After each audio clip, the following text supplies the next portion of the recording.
Alors même pas peur, mais même pas peur de quoi? Même pas peur, Fantine, quand on a un petit peu peur de quelque chose, mais qu'on se dit quand même on va y aller. Alors c'est le simple fait que dans notre monde qui ne va pas si bien que ça, hein, partout l'humanité, l'écologie, les difficultés, les crises, les guerres, on est en plein dedans. Hein. Et alors on a cherché pour ce festival un tas d'idées de gens qui sont comme ça, qui peuvent représenter ce même pas peur. Et moi, instantanément, je pensais aux femmes, évidemment, qui dans le monde entier se bagarrent pour certaines pour acquérir des droits, d'autres pour les défendre, parfois pour leur survie. Et les femmes sont parmi les plus malmenées de l'humanité. Et notamment dans les pays du pourtour méditerranéen, hein, j'ai invité des Syriennes, des Libanaises, des Iraniennes, des Tunisiennes, des Algériennes, etc., qui représentent ce combat des femmes pour la laïcité, qui sous-entend la liberté, qui sous-entend l'égalité, tout ça c'est un tout. Et ces femmes, elles se battent toutes pour ça avec un courage sans égal.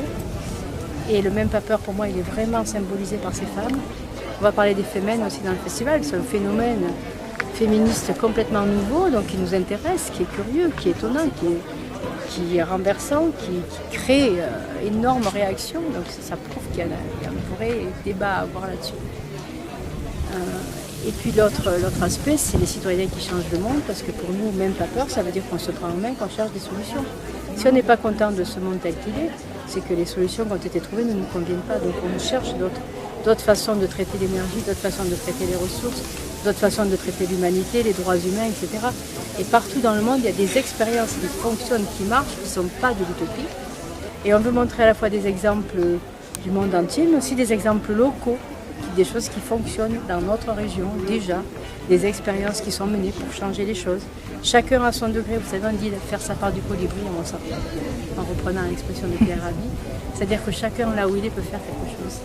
Et c'est celui qui ne fait rien qui pourra dire moi j'ai rien fait, tant pis. Maintenant j'ai peur. Voilà. Quand on agit, on n'a plus peur et on se retrousse les manches et on est plus fort.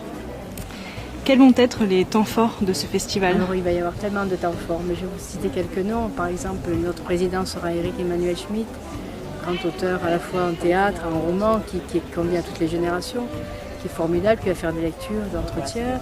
Notre présidente sera Pinar Selek, une de ces femmes, qui est turque, elle, qui est un exilé politique, parce qu'elle a, dans son pays, écrit des choses qui ne convenaient pas. Donc elle est condamnée à perpétuité dans son pays, donc elle est en exil chez nous.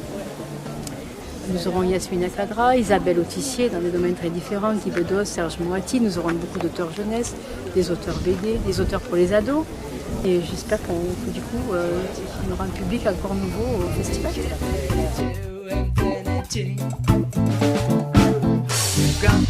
We've got to make the sun shine.